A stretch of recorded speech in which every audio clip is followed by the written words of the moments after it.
हरि कथा है अमृतमय, जो भी श्रवण करे उसके जीवन के सभी अंधकार सभी कष्ट हरि हर क्षण हरण करें। हरे कृष्णा। आज हम अपने मन को समर्पण और श्रद्धा के भाव से भरकर भगवान श्री कृष्ण की अनंत लीलाओं का स्मरण करेंगे। उनके उपदेशों से हमारा जीवन प्रेरित हो और हम भक्ति मार्ग पर अग्रसर हों, इसी शुभकामना के साथ आज की कथा का शुभारंभ करते हैं।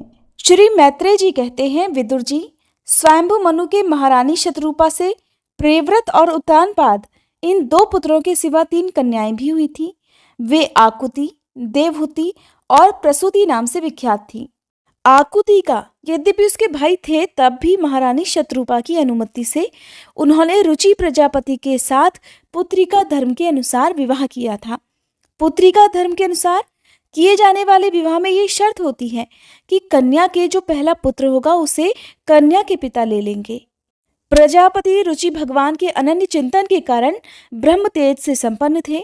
उन्होंने आकुति के गर्भ से एक पुरुष और स्त्री का जोड़ा उत्पन्न किया।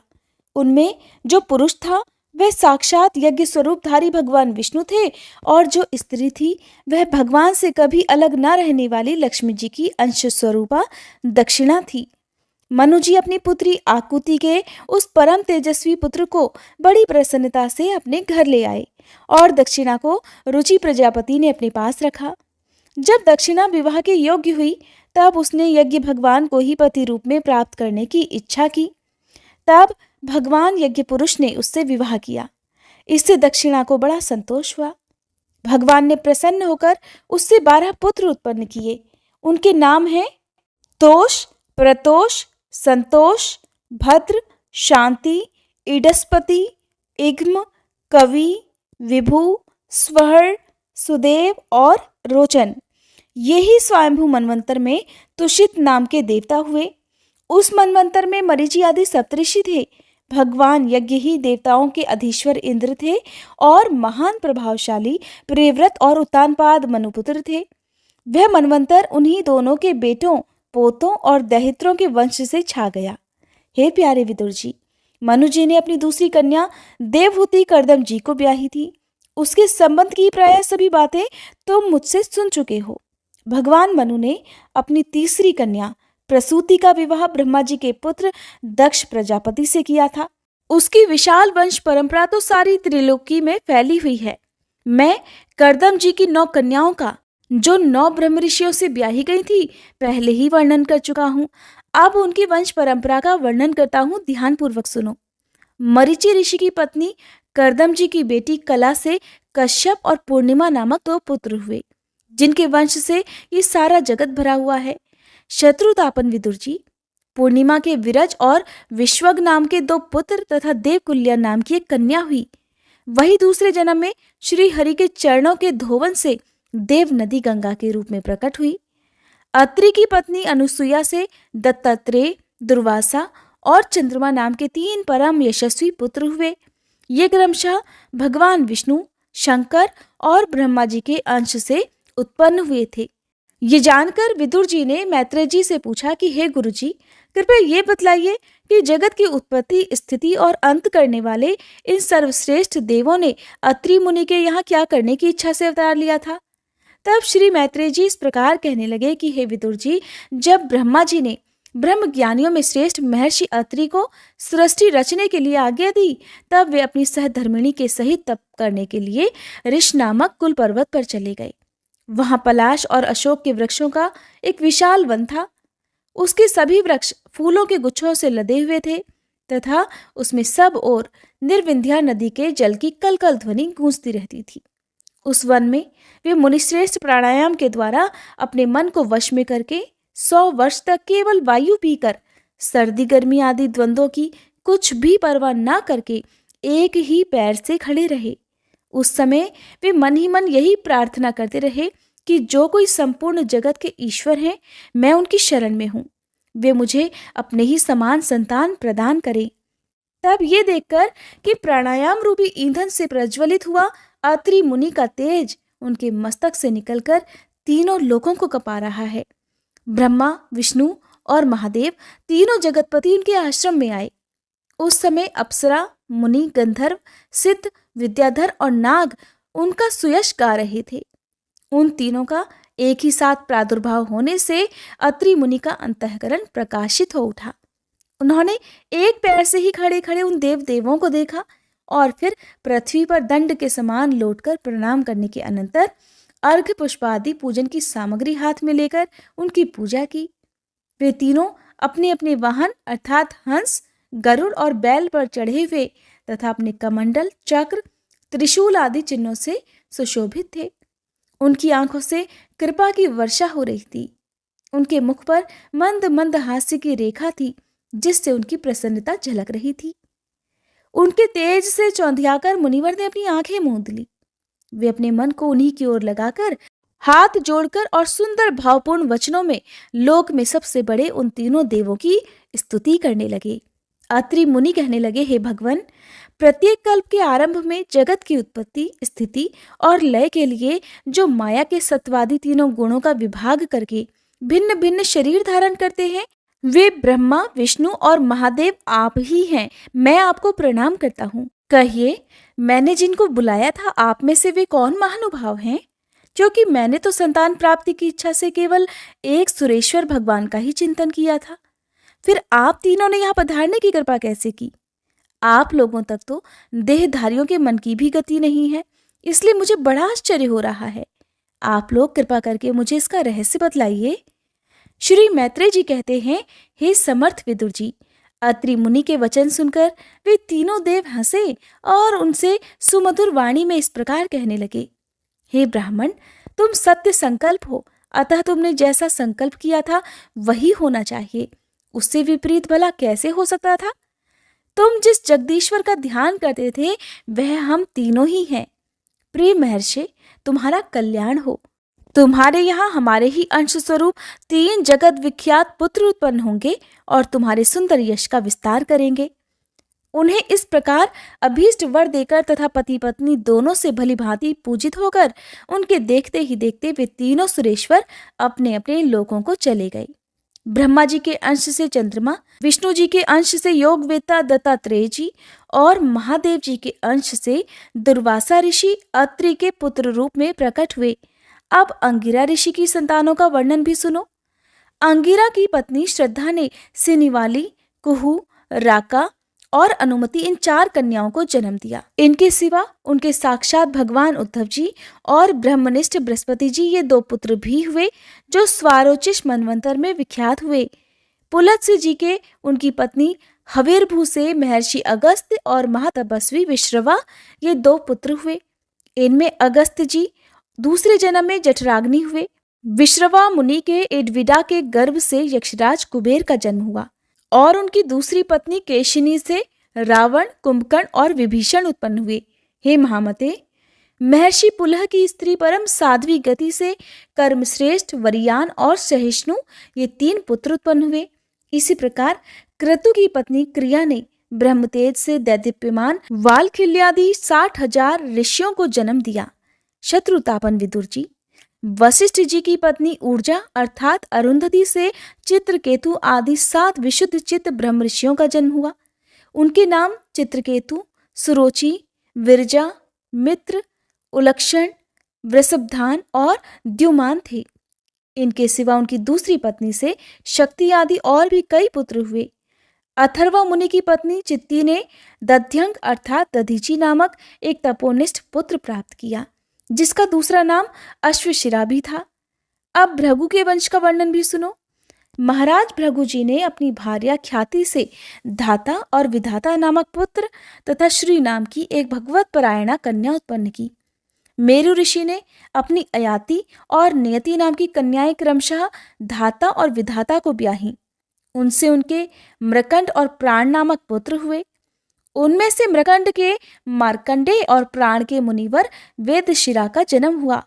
भृगु जी के एक कवि नामक पुत्र भी थे। उनके भगवान उष्णा अर्थात शुक्राचार्य हुए। हे विदुर जी, इन सब मुनीश्वरों ने भी संतान उत्पन्न करके सृष्टि का विस्तार किया। इस प्रकार मैंने तुम्हें ये कर्दम जी के दौहित्रों की संतान का वर्णन सुनाया। जो पुरुष इसे श्रद्धा पूर्वक सुनता है उसके पापों को यह तत्काल नष्ट कर देता है। ब्रह्मा जी के पुत्र दक्ष प्रजापति ने मनुनंदनी प्रसूति से विवाह किया। उससे उन्होंने सुंदर नेत्रों वाली 16 कन्याएं उत्पन्न की। भगवान दक्ष ने उनमें से 13 धर्म को, एक अग्नि को, एक समस्त पितृगण को और एक संसार का संहार करने वाले तथा जन्म मृत्यु से छुड़ाने वाले भगवान शंकर को दी। श्रद्धा, मैत्री, दया, शांति, तुष्टि, पुष्टि, क्रिया, उन्नति, बुद्धि, मेधा, तितिक्षा, ह्रिंग और मूर्ति ये धर्म की पत्नियां हैं। इनमें से श्रद्धा ने शुभ, मैत्री ने प्रसाद, दया ने अभय, शांति ने सुख, तुष्टि ने मोद और पुष्टि ने अहंकार को जन्म दिया। क्रिया ने योग, उन्नति ने दर्प, बुद्धि ने अर्थ, मेधा ने स्मृति, तितिक्षा ने क्षेम और हिरिंग अर्थात लज्जा ने प्रशय अर्थात विनय नामक पुत्र उत्पन्न किया। समस्त गुणों की खान मूर्ति देवी ने नर नारायण ऋषियों को जन्म दिया। इनका जन्म होने पर इस संपूर्ण विश्व ने आनंदित होकर प्रसन्नता प्रकट की। उस समय लोगों के मन, दिशाएं, वायु, नदी और पर्वत सभी में प्रसन्नता छा गई।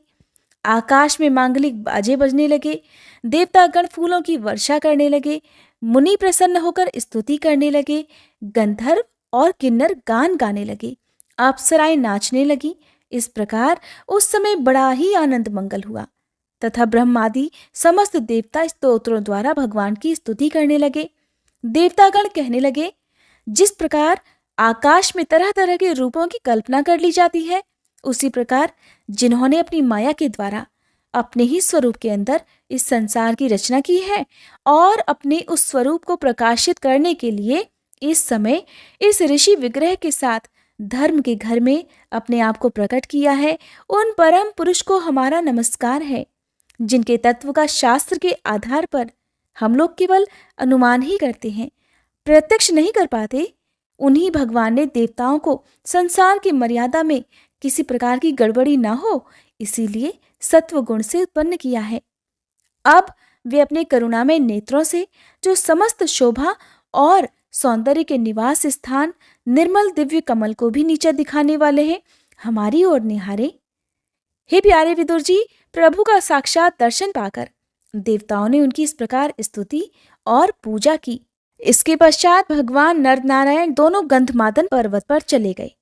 भगवान श्री हरि के अंशभूत वे नर नारायण ही इस समय पृथ्वी का भार उतारने के लिए यदुकुल भूषण श्री कृष्ण और उन्हीं के सरीखे श्याम वर्ण कुरुकुल तिलक अर्जुन के रूप में अवतीर्ण हुए हैं। अग्निदेव की पत्नी स्वाहा ने अग्नि के ही अभिमानी पावक, पवमान और शुचि ये 3 पुत्र उत्पन्न किए। ये तीनों ही हवन किए हुए पदार्थों का भक्षण करने वाले हैं। इन्हीं तीनों से 45 प्रकार के अग्नि और उत्पन्न हुए। ये ही अपने 3 पिता और एक पितामह को साथ लेकर 49 अग्नि कहलाए। वेदज्ञ ब्राह्मण वैदिक यज्ञ कर्म में जिन 49 अग्नियों के नामों से आग्नेय इष्टियां करते हैं, ये वही हैं। अग्निपात, बृहिष्ट, सोमप और आज्यप ये पितर हैं। इनमें साग्निक भी है और निरग्निक भी है। इन सब पितरों की पत्नी दक्ष कुमारी स्वधा है। इन पितरों से स्वधा के धारिणी और वयुना नाम की 2 कन्याएं हुई। वे दोनों ही ज्ञान विज्ञान में पारंगत और ब्रह्म ज्ञान का उपदेश करने वाली हुई। महादेव जी की पत्नी सती थी। वे सब प्रकार से अपने पतिदेव की सेवा में संलग्न रहने वाली थी, किंतु उनके अपने गुण और शील के अनुरूप कोई पुत्र नहीं हुआ, क्योंकि सती के पिता दक्ष ने बिना ही किसी अपराध के भगवान शिव जी के प्रतिकूल आचरण किया था। इसीलिए सती ने युवावस्था में ही क्रोधवश योग के द्वारा स्वयं ही अपने शरीर का त्याग कर दिया था। विदुर जी ने पूछा, हे ब्राह्मण, प्रजापति दक्ष तो अपनी पुत्रियों से बहुत ही स्नेह रखते थे, फिर उन्होंने अपनी कन्या सती का अनादर करके शीलवानों में सबसे श्रेष्ठ श्री महादेव जी से द्वेष क्यों किया? महादेव जी भी चराचर के गुरु, वैर रहित, शांत मूर्ति, आत्माराम और जगत के परम आराध्य देव हैं। उनसे भला कोई क्यों वैर करेगा? भगवान, उन ससुर और दामाद में इतना विद्वेष कैसे हो गया, जिसके कारण सती ने अपने दुस्त्यज प्राणों तक की भी बलि दे दी? यह आप मुझसे कहिए। विदुर जी के प्रश्नों को सुनकर श्री मैत्रेय जी इस प्रकार कहने लगे, हे विदुर जी, पहले एक बार प्रजापतियों के यज्ञ में सब बड़े बड़े ऋषि, देवता, मुनि और अग्नि आदि अपने अपने अनुयायियों के सहित एकत्र हुए थे। उसी समय प्रजापति दक्ष ने भी उस सभा में प्रवेश किया। वे अपने तेज से सूर्य के समान प्रकाशवान थे और उस विशाल सभा भवन का अंधकार दूर कर रहे थे। उन्हें आया देखकर ब्रह्मा जी और महादेव जी के अलावा अग्नि पर्यंत सभी सभासद उनके तेज से प्रभावित होकर अपने अपने आसनों से उठकर खड़े हो गए। इस प्रकार समस्त सभासदों से भली भांति सम्मान प्राप्त करके तेजस्वी दक्ष जगत पिता ब्रह्मा जी को प्रणाम कर उनकी आज्ञा से अपने आसन पर बैठ गए। आज की इस कथा में आपको जानकारी मिलेगी कि आखिरकार क्यों महादेव जी ने देवी सती को उनके पिता के यहाँ यज्ञ में जाने की अनुमति नहीं दी थी। इस तरह भरी सभा में सभी देवतागणों ने दक्ष प्रजापति का सम्मान किया था और उन्हें खड़े होकर अभिवादन किया था, परंतु महादेव जी को पहले से ही बैठा देखकर उनसे अभ्युत्थान आदि के रूप में कुछ भी आदर ना पाकर दक्ष प्रजापति उनका ये व्यवहार सहन नहीं कर पाए। दक्ष प्रजापति को बहुत क्रोध आया और उन्होंने टेढ़ी नजरों से महादेव जी की तरफ इस प्रकार देखा मानो वे उन्हें अपनी क्रोधाग्नि से जला डालेंगे। फिर वे इस प्रकार कहने लगे, देवता और अग्नियों के सहित समस्त ब्रह्मऋषिगण मेरी बात सुनिए। मैं ना समझी या द्वेषवश नहीं कहता, बल्कि शिष्टाचार की बात कहता हूँ। ये निर्लज्ज महादेव समस्त लोकपालों की पवित्र कीर्ति को धूल में मिला रहा है। देखिए, इस घमंडी ने सत्पुरुषों के आचरण को लांछित और मटियामेट कर दिया है। बंदर के से नेत्र वाले इसने सत्पुरुषों के समान मेरी सावित्री सरीखी मृग नयनी पवित्र कन्या का अग्नि और ब्राह्मणों के सामने पानी ग्रहण किया था, इसलिए ये एक प्रकार मेरे पुत्र के समान हो गया है। उचित तो ये था कि ये उठकर मेरा स्वागत करता, मुझे प्रणाम करता, परंतु इसने वाणी से भी मेरा सत्कार नहीं किया। हाय, जिस प्रकार शूद्र को कोई वेद पढ़ा दे, उसी प्रकार मैंने इच्छा ना होते हुए भी, सब कुछ जानते हुए भी अपनी सुकुमारी कन्या इसे दे दी। इसने तो सत्कर्म का लोभ ही कर दिया। ये सदा पवित्र रहता है, बड़ा घमंडी है और धर्म की मर्यादा को तोड़ रहा है। और ये तो प्रेतों के निवास स्थान भयंकर शमशानों में भूत प्रेतों को साथ लेकर घूमता रहता है। पूरे पागल की तरह सिर के बाल बिखेरे नंग धड़ंग भटकता है, कभी हंसता है, कभी रोता है।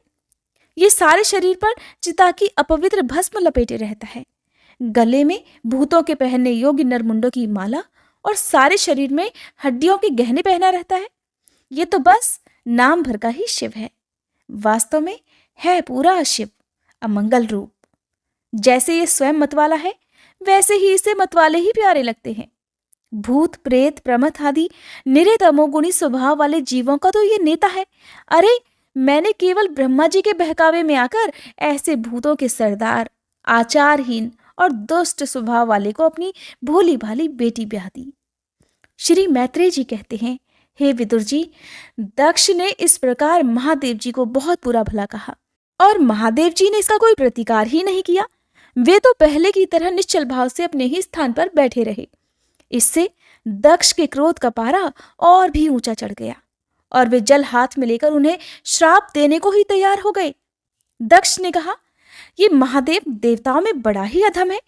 अब से इसे इंद्र उपेंद्र आदि देवताओं के साथ यज्ञ का भाग कभी ना मिले। उपस्थित मुख्य मुख्य सभासदों ने उन्हें बहुत मना किया, परंतु उन्होंने तो किसी की नहीं सुनी और महादेव जी को श्राप दे ही डाला। फिर वे अत्यंत क्रोधित होकर उस सभा से निकलकर अपने घर चले गए। जब श्री शंकर जी के अनुयायियों में अग्रगण्य नंदीश्वर को मालूम हुआ कि दक्ष ने श्राप दे डाला है, तो वे क्रोध से तमतमा उठे और उन्होंने दक्ष तथा उन ब्राह्मणों को जिन्होंने दक्ष के दुर्वचनों का अनुमोदन किया था, उनके दुर्वचनों को सुनकर भी प्रतिकार नहीं किया था, बड़ा भयंकर श्राप दे डाला। नंदीश्वर बोल उठे, जो इस मरण धर्मा शरीर में ही अभिमान करके किसी से भी द्रोह ना करने वाले भगवान शंकर से द्वेष करता है, वह भेद बुद्धि वाला मूर्ख दक्ष तत्व ज्ञान से विमुख ही रहे। ये चातुर्मास्य यज्ञ करने वाले को अक्षय पुण्य प्राप्त होता है। आदि अर्थवाद रूप वेद वाक्यों से मोहित और विवेक भ्रष्ट होकर विषय सुख की इच्छा से कपट धर्ममय गृहस्थ आश्रम में आसक्त रहकर कर्मकांड में ही लगा रहता है। इसकी बुद्धि देहादि में आत्मभाव का चिंतन करने वाली है और उसके द्वारा इसने आत्म स्वरूप को ही भुला दिया है। अरे, ये तो साक्षात पशु के ही समान है। अतः अत्यंत स्त्री लंपट हो और शीघ्र ही इसका मुंह बकरे का हो जाए। ये मूर्ख कर्ममयी अविद्या को ही विद्या समझता है। इसलिए ये और जो लोग भगवान शंकर का अपमान करने वाले इस दुष्ट के पीछे पीछे चलने वाले हैं, वे सभी जन्म मरण रूप संसार चक्र में पड़े रहें। वेदवाणी रूप लता फल श्रुति रूप पुष्पों से सुशोभित है। इसके कर्म फल रूप मनमोहक गंध से इनके चित्त क्षुब्ध हो रहे हैं। इससे ये शंकर द्रोही कर्मों के जाल में ही फंसे रहे। ये ब्राह्मण लोग भक्ष्याभक्ष के विचार को छोड़कर केवल पेट पालने के लिए ही विद्या, तप और व्रत आदि का आश्रय लें तथा धन, शरीर और इंद्रियों के सुख को ही सुख मानकर उन्हीं के गुलाम बनकर दुनिया में भीख मांगते भटका करें। नंदीश्वर के मुख से इस प्रकार ब्राह्मण कुल के लिए यह श्राप सुनकर उसके बदले में भृगु जी ने ये दुस्तर श्राप रूप ब्रह्मदंड दिया। जो लोग शिव भक्त हैं और जो उन भक्तों के अनुयायी हैं, वे सत शास्त्रों के विरुद्ध आचरण करने वाले और पाखंडी हों। जो लोग शौचाचार विहीन मंदबुद्धि तथा जटा, राख और हड्डियों को धारण करने वाले हैं, वे ही शैव संप्रदाय में दीक्षित हों, जिसमें सुरा और आसव ही देवताओं के समान आदरणीय हैं। अरे, तुम लोग तो धर्म मर्यादा के संस्थापक और वर्णाश्रमियों के रक्षक, वेद और ब्राह्मणों की निंदा करते हो। इससे मालूम होता है तुमने पाखंड का आश्रय ले रखा है। ये वेद मार्ग ही लोगों के लिए कल्याणकारी और सनातन मार्ग है। पूर्व पुरुष इसी पर चलते आए हैं और इसके मूल साक्षात श्री विष्णु भगवान हैं। तुम लोग सत्पुरुषों के परम पवित्र और सनातन मार्ग स्वरूप वेद की निंदा करते हो।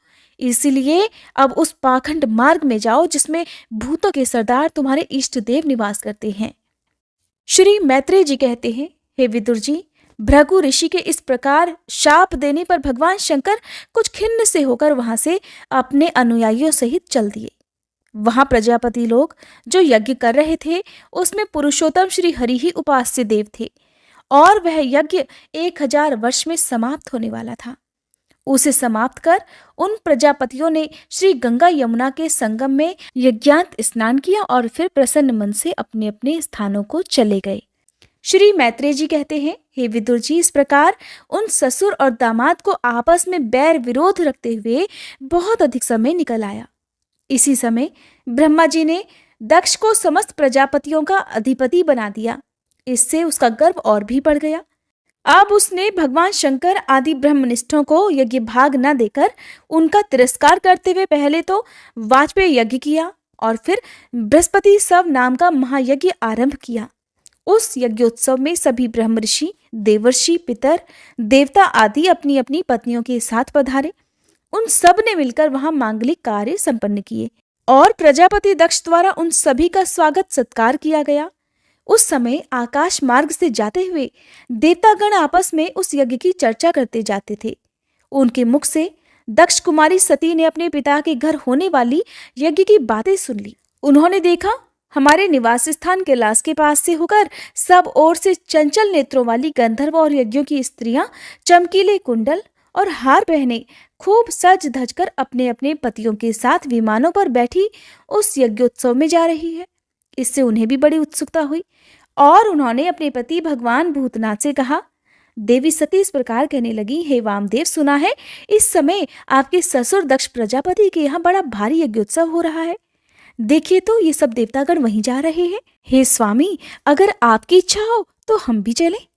इस समय अपने आत्मियों से मिलने के लिए मेरी बहनें भी अपने अपने पतियों सहित वहां अवश्य आएंगी। मैं भी चाहती हूँ कि आपके साथ वहां जाकर माता पिता के दिए हुए गहने, कपड़े आदि उपहार स्वीकार करूं। वहां अपने पतियों से सम्मानित बहनों, मौसियों और अपनी जननी को देखने के लिए मेरा मन बहुत दिनों से उत्सुक है। हे कल्याणमय, इसके सिवा वहां महर्षियों का रचा हुआ श्रेष्ठ यज्ञ भी देखने को मिलेगा। हे अजन्मा प्रभु, आप जगत की उत्पत्ति के कारण हैं। आपकी माया से रचा हुआ ये परम आश्चर्यमय त्रिगुणात्मक जगत आप ही में भास रहा है। किंतु मैं तो स्त्री स्वभाव होने के कारण आपके तत्व से अनभिज्ञ और बहुत दीन हूँ। इसलिए इस समय अपनी जन्मभूमि देखने की मेरी बहुत इच्छा हो रही है। हे जन्म रहित नीलकंठ, देखिए इनमें कितनी ही स्त्रियां तो ऐसी हैं जिनका प्रजापति दक्ष से कोई संबंध भी नहीं है, फिर भी ये अपने अपने पतियों के साथ खूब सज धज कर झुंड की झुंड वहां जा रही है। वहां जाने वाली इन देवांगनाओं के राजहंस के समान श्वेत विमानों से आकाशमंडल कैसा सुशोभित हो रहा है। हे सुरश्रेष्ठ, ऐसी अवस्था में अपने पिता के यहाँ उत्सव का समाचार पाकर उसकी बेटी का शरीर उसमें सम्मिलित होने के लिए क्यों न छटपटाएगा। पति, गुरु और माता पिता आदि सुहृदयों के यहाँ तो बिना बुलाए भी जा सकते हैं। अतः हे देव, आप मुझ पर प्रसन्न होइए। आपको मेरी यह इच्छा तो अवश्य पूर्ण करनी ही चाहिए। आप बड़े करुणामय हैं, तभी तो परम ज्ञानी होकर भी आपने मुझे अपने आधे अंग में स्थान दिया है। आप मेरी इस याचना पर ध्यान देकर मुझे अनुग्रहित कीजिए। श्री मैत्रेय जी कहते हैं, प्रिया सती जी के इस प्रकार प्रार्थना करने पर अपने आत्मियों का प्रिय करने वाले भगवान शंकर को दक्ष प्रजापति के उन मर्मभेदी दुर्वचन रूप बाणों का स्मरण हो आया जो उन्होंने समस्त प्रजापतियों के सामने कहे थे। तब वे हंसकर मुस्कुराकर इस प्रकार कहने लगे। भगवान शंकर कहने लगे, हे सुंदरी, तुमने जो कुछ भी कहा कि अपने बंधुजनों के यहाँ तो बिना बुलाए भी जा सकते हैं, ये तो बिल्कुल ठीक है, किंतु ऐसा तभी करना चाहिए जब उनकी दृष्टि अतिशय प्रबल देहाभिमान से उत्पन्न हुए मद और क्रोध के कारण द्वेष और रोष से युक्त न हो गई हो। विद्या, तप, धन, सुदृढ़ शरीर, युवावस्था और उच्च कुल, ये 6 सत्पुरुषों के तो गुण हैं, परंतु नीच पुरुषों में ही ये अवगुण हो जाते हैं, क्योंकि इनसे उनका अभिमान बढ़ जाता है और दृष्टि दोष युक्त हो जाती है और विवेक शक्ति नष्ट हो जाती है। इसी कारण वे महापुरुषों का प्रभाव नहीं देख पाते। हे देवी, इसी से जो अपने यहाँ आए हुए पुरुषों को कुटिल बुद्धि से भौं चढ़ाकर रोष भरी दृष्टि से देखते हैं, उन अव्यवस्थित चित्त लोगों के यहाँ ये हमारे बांधव हैं ऐसा समझकर कभी नहीं जाना चाहिए। हे देवी, शत्रुओं के बाणों से बिंध जाने पर भी ऐसी व्यथा नहीं होती जैसे अपने कुटिल बुद्धि स्वजनों के कुटिल वचनों से होती है, क्योंकि बाणों से शरीर छिन्न भिन्न हो जाए तो जैसे तैसे निद्रा तो आ ही जाती है, किंतु कुरवाक्यों से मर्म स्थान विद हो जाने पर मनुष्य हृदय की पीड़ा से दिन रात बेचैन रहता है। इसीलिए कहते हैं कि कोई भी शब्द सोच विचार कर ही मुंह से निकालने चाहिए। हे सुंदरी, अवश्य ही मैं ये जानता हूं कि तुम परमोन्नति को प्राप्त हुए दक्ष प्रजापति को अपनी कन्याओं में सबसे अधिक प्रिय हो। फिर भी मेरी आश्रिता होने के कारण तुम्हें अपने पिता से मान नहीं मिलेगा, क्योंकि वह मुझसे बहुत जलते हैं। जीव की चित्त वृत्ति के साक्षी अहंकार शून्य महापुरुषों की समृद्धि को देखकर जिसके हृदय में संताप और इंद्रियों में व्यथा होती है, वह पुरुष उनके पद को तो सुगमता से प्राप्त कर ही नहीं सकता। बस दैत्यगण जैसे श्री हरि से द्वेष मानते हैं, वैसे ही उनसे कुढ़ता रहता है। हे देवी, तुम कह सकती हो कि आपने प्रजापतियों की सभा में उनका आदर क्यों नहीं किया। सो ये सम्मुख जाना, नम्रता दिखाना, प्रणाम करना आदि क्रियाएं जो लोक व्यवहार में परस्पर की जाती हैं, तत्वज्ञानियों के द्वारा बहुत अच्छे ढंग से की जाती हैं। वे अंतर्यामी रूप से सबके अंतःकरणों में स्थित परम पुरुष वासुदेव को ही प्रणाम आदि करते हैं, देहाभिमानी पुरुष को नहीं करते। विशुद्ध अंतःकरण का नाम ही वसुदेव है, क्योंकि उसी में भगवान वासुदेव का अपरोक्ष अनुभव होता है। उस शुद्ध चित्त में स्थित इंद्रियातीत भगवान वासुदेव को ही मैं नमस्कार किया करता हूँ। इसलिए प्रिय, जिसने प्रजापतियों के यज्ञ में मेरे द्वारा कोई अपराध न होने पर भी मेरा कटु वाक्यों से तिरस्कार किया था, वो दक्ष यद्यपि तुम्हारे शरीर को उत्पन्न करने वाला पिता है, तब भी मेरा शत्रु होने के कारण तुम्हें उसे अथवा उसके अनुयायियों को देखने का विचार भी नहीं करना चाहिए। हे देवी, यदि तुम मेरी बात ना मानकर वहां जाओगी तो तुम्हारे लिए अच्छा नहीं होगा, क्योंकि जब किसी प्रतिष्ठित व्यक्ति का अपने आत्मीय जनों द्वारा अपमान होता है, तब वह तत्काल उसकी मृत्यु का कारण हो जाता है। भोले शंकर ने देवी सती को बातों ही बातों में कितना गूढ़ रहस्य समझाया था, जिसे वो समझ ही नहीं पाई थी। श्री मैत्रेय जी कहते हैं, हे विदुर जी, इतना कहकर भगवान शंकर मौन हो गए। उन्होंने देखा कि प्रजापति दक्ष के यहाँ जाने देने अथवा जाने देने से रोकने, दोनों ही अवस्थाओं में देवी सती के प्राण त्याग की संभावना है। इधर सती जी भी कभी बंधुजनों को देखने जाने की इच्छा से बाहर आती और कभी भगवान शंकर रुष्ट ना हो जाएं, इस शंका से फिर वापस लौट जाती। इस प्रकार कोई एक बात निश्चित ना कर सकने के कारण वे दुविधा में पड़ गईं, चंचल हो गईं। बंधुजनों से मिलने की इच्छा में बाधा पड़ने से वे बड़ी अनमनी सी हो गई। स्वजनों के स्नेहवश उनका हृदय भर आया और आंखों में आंसू भरकर अत्यंत व्याकुल होकर रोने लगी। उनका शरीर थर थर कांपने लगा और वे अप्रतिम पुरुष भगवान शंकर की ओर इस प्रकार रोषपूर्ण दृष्टि से देखने लगी मानो उन्हें भस्म कर देंगी। शोक और क्रोध ने उनके चित्त को बिल्कुल बेचैन कर दिया और स्त्री स्वभाव के कारण उनकी बुद्धि मूढ़ हो गई। जिन्होंने प्रीतिवश उन्हें अपना आधा अंग तक दे डाला था, उन सत्पुरुषों के प्रिय भगवान शंकर को भी छोड़कर वे लंबी लंबी सांसें लेती हुई अपने माता पिता के घर चल पड़ी। देवी सती को इस प्रकार बड़ी फुर्ती से अकेली जाते देखकर श्री महादेव जी के मणिमान और मद आदि हजारों सेवक भगवान के वाहन वृषभराज को आगे कर तथा और भी अनेकों पार्षद और यक्षों को साथ लेकर बड़ी तेजी से निर्भयता पूर्वक उनके पीछे हो लिए। उन्होंने सती को बैल पर सवार करा दिया तथा मैना पक्षी, गेंद, दर्पण और कमल आदि खेल की सामग्री, श्वेत छत्र, चंवर और माला आदि राजचिन्ह तथा दुंदुभी, शंख और बांसुरी आदि गाने बजाने के सामानों से सुसज्जित होकर वे उनके साथ चल दिए। इसके बाद देवी सती अपने समस्त सेवकों के साथ प्रजापति दक्ष की यज्ञशाला में पहुंच गई। वहां वेद ध्वनि करते हुए ब्राह्मणों में परस्पर होड़ लग रही थी कि सबसे ऊंचे स्वर में कौन बोले। सब और ब्रह्मऋषि और देवता विराजमान थे तथा जहां तहां मिट्टी, काठ, लोहे, सोने, डाब और चर्म के पात्र रखे हुए थे। वहां पहुंचने पर पिता के द्वारा देवी सती की अवहेलना होने लगी। ये देख यज्ञकर्ता दक्ष के भय से सती को माता और बहनों के सिवा किसी भी मनुष्य ने उनका कुछ भी आदर सत्कार नहीं किया। अवश्य उनकी माता और बहनें बहुत प्रसन्न हुई और प्रेम से गदगद होकर उन्होंने सती जी को आदरपूर्वक गले लगाया। किंतु सती जी ने पिता से अपमानित होने के कारण बहनों के कुशल प्रश्न सहित प्रेमपूर्ण वार्तालाप और माता तथा मौसियों के सम्मान पूर्वक दिए हुए उपहार और सुंदर आसन आदि को स्वीकार ही नहीं किया। सर्वलोकेश्वरी देवी सती का यज्ञ मंडप में तो अनादर हुआ ही था, उन्होंने ये भी देखा कि उस यज्ञ में भगवान शंकर के लिए कोई भाग ही नहीं दिया गया है और पिता दक्ष उनका बड़ा अपमान कर रहे हैं। इससे उन्हें बहुत क्रोध हुआ। ऐसा जान पड़ता था मानो वे अपने रोष से संपूर्ण लोगों को भस्म कर देंगी। प्रजापति दक्ष को कर्मभाग के अभ्यास से बहुत घमंड हो गया था।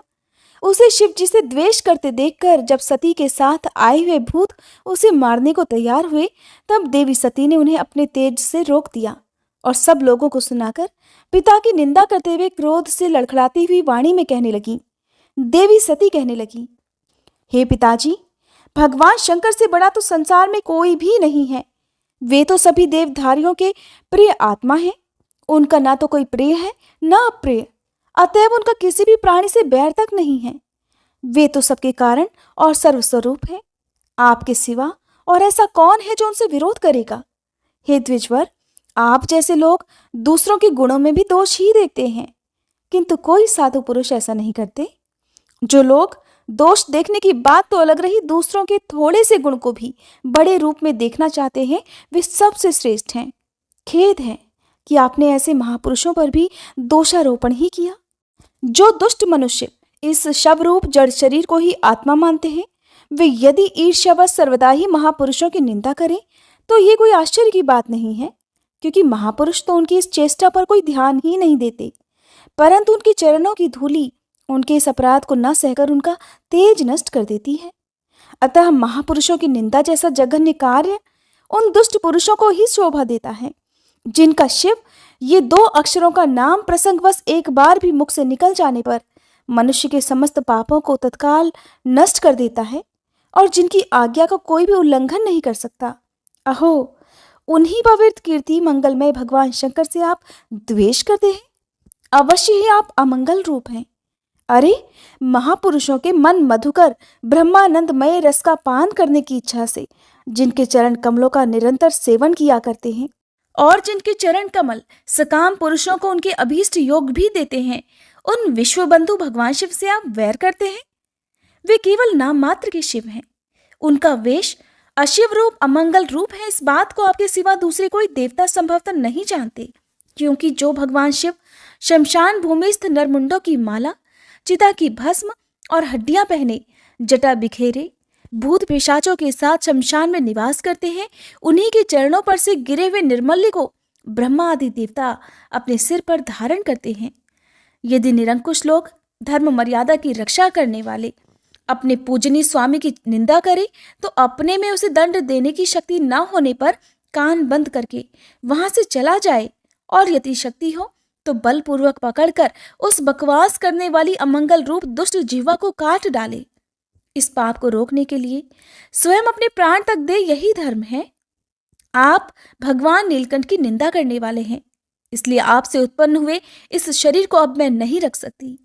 यदि भूल से कोई निंदित वस्तु खा ली जाए तो उसे वमन करके निकाल देने से ही मनुष्य की शुद्धि बताई जाती है। जो महामुनि निरंतर अपने स्वरूप में ही रमण करते हैं, उनकी बुद्धि सर्वथा वेद के विधि निषेधमय वाक्यों का अनुसरण नहीं करती। जिस प्रकार देवता और मनुष्यों की गति में भेद रहता है, उसी प्रकार ज्ञानी और अज्ञानी की स्थिति भी एक सी नहीं होती। इसीलिए मनुष्य को चाहिए कि वह अपने धर्म मार्ग में स्थित रहते हुए भी दूसरों के मार्ग की निंदा ना करे।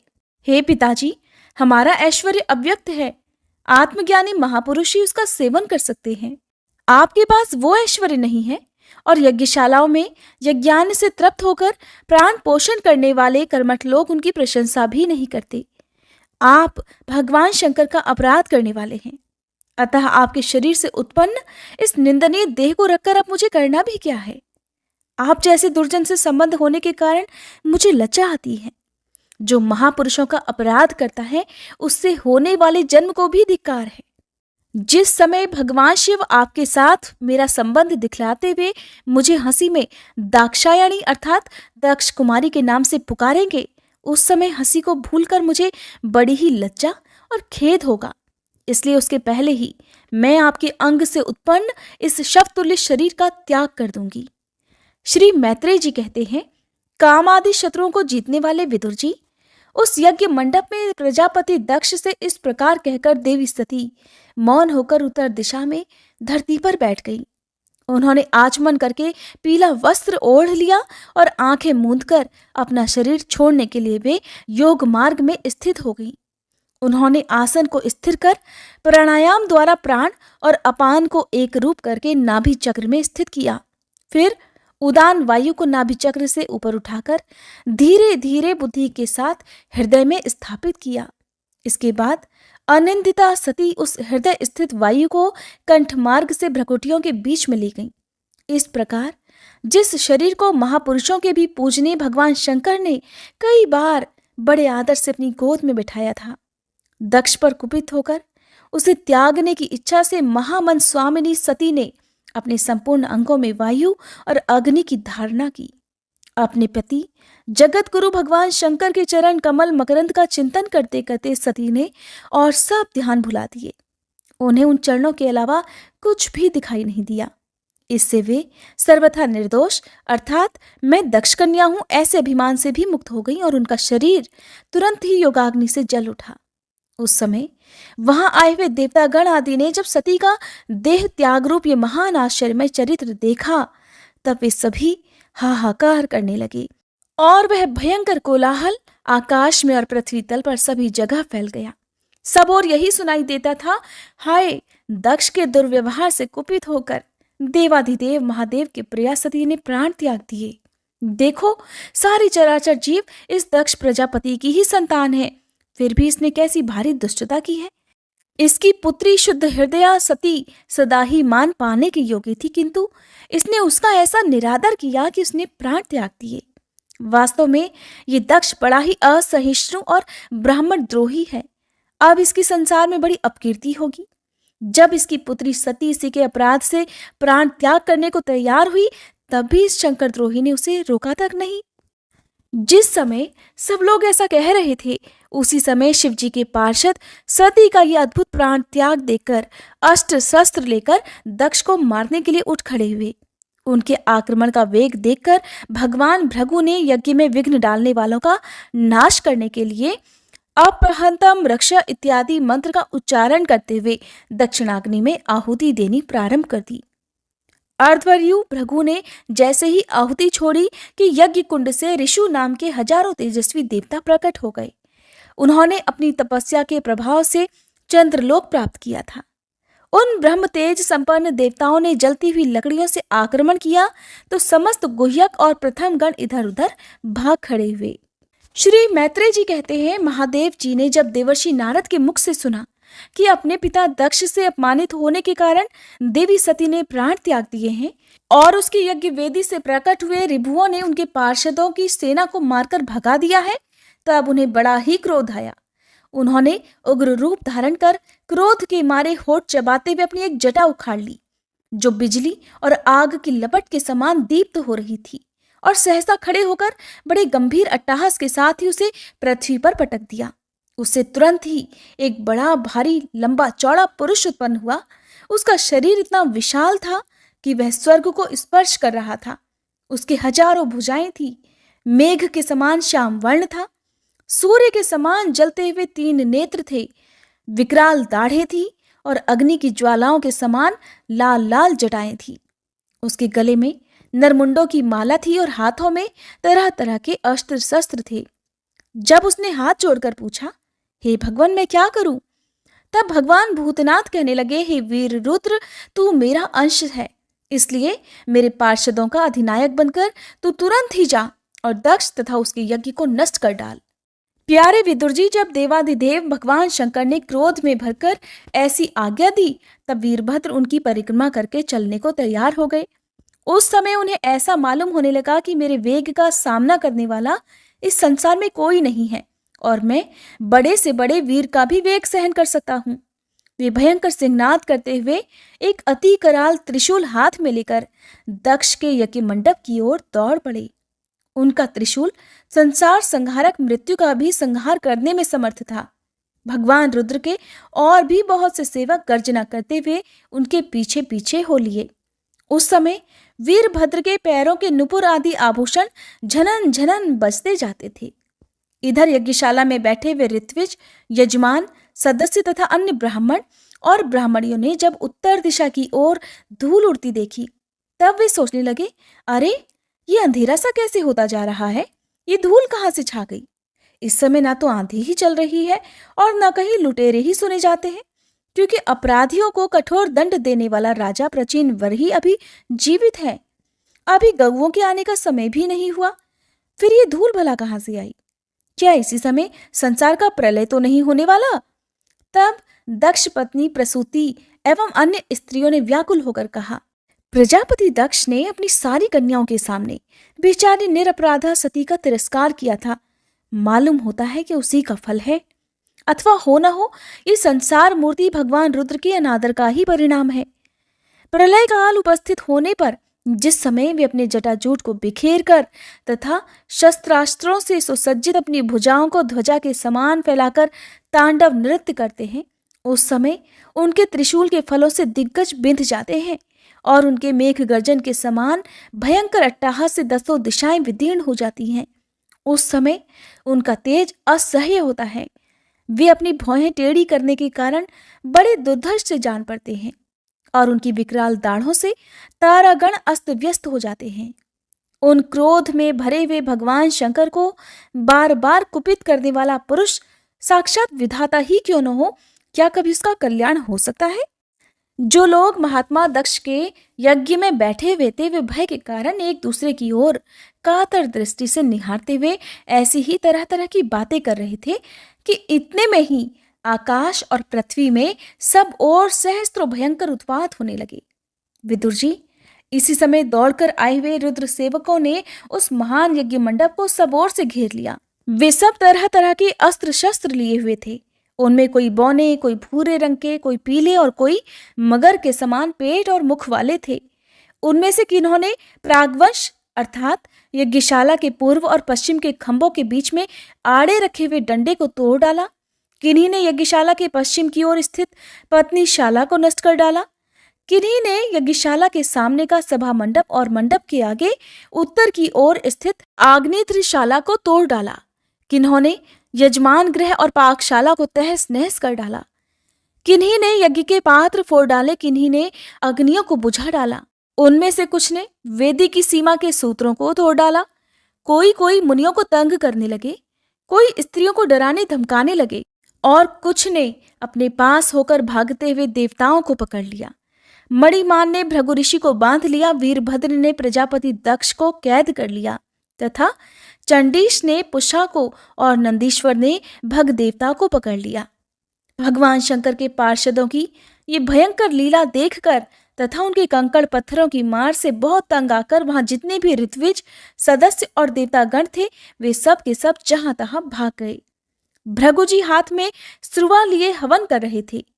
वीरभद्र ने इनकी दाढ़ी मूछ नोच ली, क्योंकि इन्होंने प्रजापति की सभा में मूछें ऐंठते हुए महादेव जी का उपहास किया था।